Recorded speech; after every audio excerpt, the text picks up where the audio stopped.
Fala família zoeira, tudo bom com vocês? É, momento complicado que a gente tá vivendo, né? Antes de eu botar a matéria completa, curta, compartilha aqui no canal, conteúdo todos os dias. Vamos lá ver a matéria e depois eu quero dar uma palavrinha com vocês, vamos lá ver. O Botafogo, gente, também joga na quinta-feira pela Sul-Americana, oitavas de final contra o Cienciano, no estádio Newton Santos. Mas a situação do Botafogo é bem complicada, viu? Porque precisa reverter a goleada por 6-1 que sofreu fora de casa, na altitude, no jogo de ida. Ou seja, a pressão sobre o técnico Franklin Carvalho tá bem grande, viu? Vamos acompanhar os próximos partidos. Muito bem, o meu fogão tem um desafio e tanto na próxima quinta-feira pela Sul-Americana. Reverter um placar 6-7. 6-1 contra o Cienciano. Só que agora, no estádio Newton Santos, que é pertinho do mar. Sabe, o mar, ele equilibra a vida, entendeu, Vene Casagrande? O Glorioso precisa marcar 5 gols e não levar nenhum, para pelo menos levar a disputa para os pênaltis. Para passar de forma direta, ele precisa fazer um 6-0, que pode parecer impossível para alguns, mas não aos olhos de um botafoguense. Nós gostamos de desafiar o impossível, Vene Casagrande. Você sabe aquela frase, Caio Caesa, tem coisas que só acontecem com o Botafogo? E é verdade, e é sempre beirando o inacreditável. Por exemplo, se você contar pra alguém, existiu uma gandula que trabalhava no estádio, aí ela deu uma bola, e aí foi o gol do título, e ela virou apresentadora de TV. Olha só, entendeu? O inacreditável é o Botafogo, entendeu? Tudo é impossível até que alguém vá lá e faça. Exatamente, Caio Caesa. E aí eu vou lembrar aqui o botafoguense, pra dar aquele gás, que é o seguinte, o Botafogo, em 2024...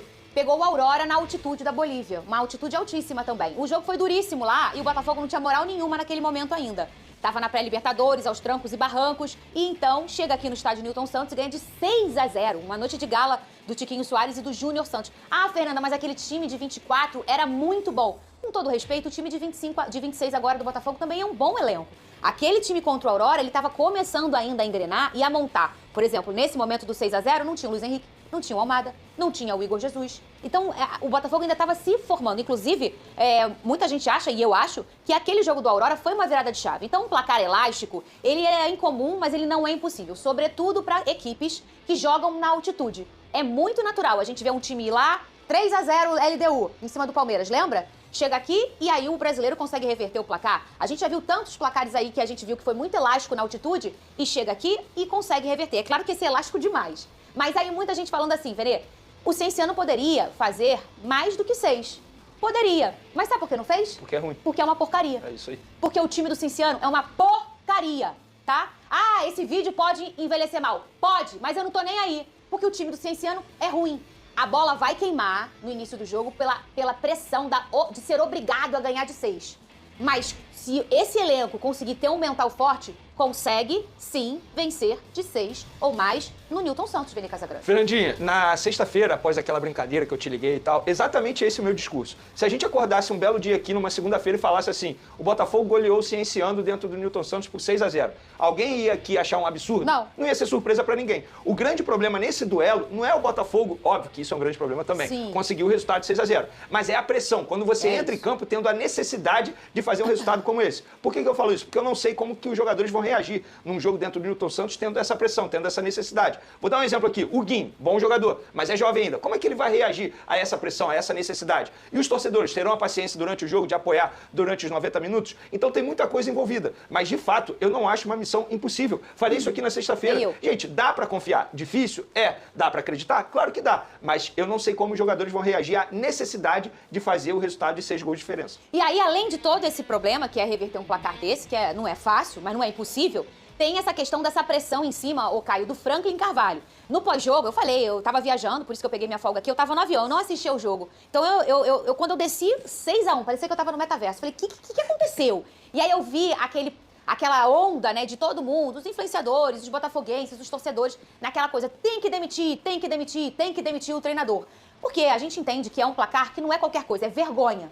Um time do tamanho do Botafogo, numa altitude que justifique, 6, é vergonha, é pra se envergonhar. Mas quantas vezes a gente não fez uma coisa pra se envergonhar e depois foi lá e tentou retocar, pedir desculpa, melhorar? Enfim, o Franklin tinha um número muito interessante no pós-Copa. Ele, inclusive, o Botafogo era um dos melhores clubes nesse momento pós-Copa. Nós já debatemos amplamente isso aqui, que foi uma parada atípica no futebol brasileiro e é como se estivesse voltando de férias. Estava todo mundo jogando mal e o Botafogo estava pontuando, estava sendo efetivo. Não estava apresentando o melhor futebol, mas ninguém estava. Ninguém estava. O negócio foi muito forte ali no pós-Copa. E aí fala, Fernanda, você está então defendendo o Franklin? Não, eu estou tentando entender o momento. Legal, vamos tirar o Franklin, vamos botar quem? tem uma super opção aí pra colocar? Um super treinador que vai chegar, vai acontecer? Eu falei aqui, a mudança de treinador para um clube, ela é sempre muito brusca. Mas no brasileiro, no futebol brasileiro, às vezes ela tem que acontecer. Aí o que eu fiz? Fui buscar internamente para saber como é que ele é aceito dentro desse grupo. Como é que os atletas enxergam o Franklin? Isso leva muito em consideração a mim. Eu não sei, às vezes eu tenho essa informação e não passo aqui. Mas hoje eu vou passar a informação. A informação que eu tenho é que o Franklin, ele é extremamente bem aceito por todo o elenco. E que o entendimento do grupo é que ele faz um bom trabalho, sim. É que ele é um treinador que faz um bom trabalho. E que o entendimento vale a pena trocar o treinador agora? No momento que você tem que reverter um placar desse? Fazer uma pressão em cima de um treinador que, na verdade, teve uma semana ruim? Porque ele não teve um período pós-Copa ruim. Ele teve uma semana ruim. Aí tem 2 camadas aí. A primeira, Fernanda, mas eu vi pouca evolução do Botafogo depois dessa parada da Copa. Tanto tempo pra treinar, aí entra naquela justificativa que eu já dei aqui. Gente, que time que tava arrebentando, começou arrebentando no pós-Copa? Você ficou aqui reclamando do Flamengo? Credo. Né? O Palmeiras patinou, todo mundo. E aí, inclusive então, o Palmeiras tá mal até agora. Até agora. Então a gente tem essa parada da Copa que ela mudou o poder ali anímico. E aí tem uma segunda camada que eu acho que isso incomoda alguns torcedores. Às vezes ele é muito arrogante nas entrevistas. E aí isso é um outro assunto que é um pouco cultural. Não são todos os portugueses, é claro, que a gente não pode nunca normalizar um negócio, mas o que a gente percebe trabalhando com os portugueses na última década aqui no Brasil é que muitos são assim. O jeito deles é assim. O Luiz Castro é assim, ou Abel Ferreira é assim. Ferreira tem a coletânea. Exato. Quando a bola tá entrando, isso não é problema, né? Mas entende o ponto? Eu entendo. É porque as pessoas estão querendo pegar justificativos pra tentar apoiar algo que, assim, beleza, a coletiva dele ele é arrogante, por causa disso você vai demitir, mas quando a bola tava entrando... E tem outra coisa que não é muito levada em consideração, que era o momento que o Botafogo vivia pouquíssimo tempo atrás, e que ele foi escudo para esses jogadores em diversos momentos. Isso dá moral para ele com o elenco. E dá essa casca de quando derrapa um pouinho, os jogadores se unirem para tentar recuperar. Então eu esperaria também, acho que é muito precipitado. Aí é a minha opinião. Eu acho que não seria o momento. Se eu tivesse uma informação de cara, até porque o jogo do Vitória, eu falei, poxa, eu achei que ia ser um jogo avassalador. Mas se a gente for também olhar um retrospecto contra a Vitória, jogar no Barradão, o Botafogo tem dificuldade de jogar até em casa contra o Vitória, é uma questão também de traço. Então eu fiquei pensando, eu vou dar uma apuradinha. O Vitória é o melhor mandante do brasileiro. O melhor mandante do brasileiro. Eu vou dar uma apuradinha pra ver se realmente, internamente, tem uma coisa latente pra isso acontecer e que quando chega nesse nível da gasolina acabou, tem que trocar, eu acho isso. Mas quando de dentro pra fora não tá assim, eu acho que talvez não seja o momento. Isso é uma opinião minha, tá? E eu falo pra vocês, opinião é igual ao bumbum. Cada um tem o seu. A minha é essa. Olhando dentro, olhando fora, eu acho que trocar o treinador agora não é a melhor opção pro Botafogo.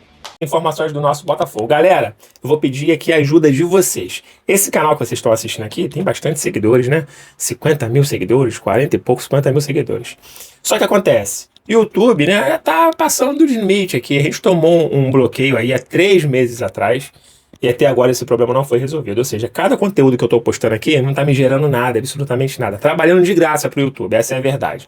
Por isso, criamos um canal há um tempinho atrás, né? Eu parei até de falar dele aqui porque eu achei que já estaria voltando, resolvendo esse problema do canal desse aqui que vocês estão assistindo. Mas até agora nada.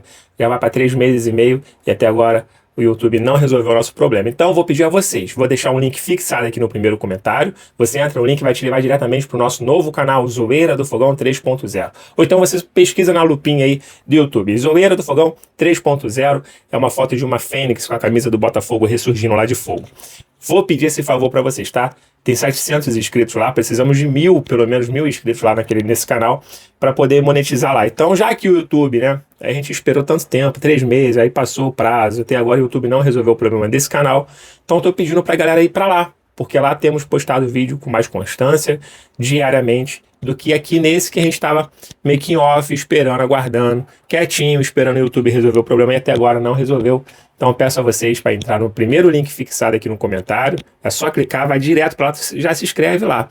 Ou pesquisar na lupinha aí do YouTube.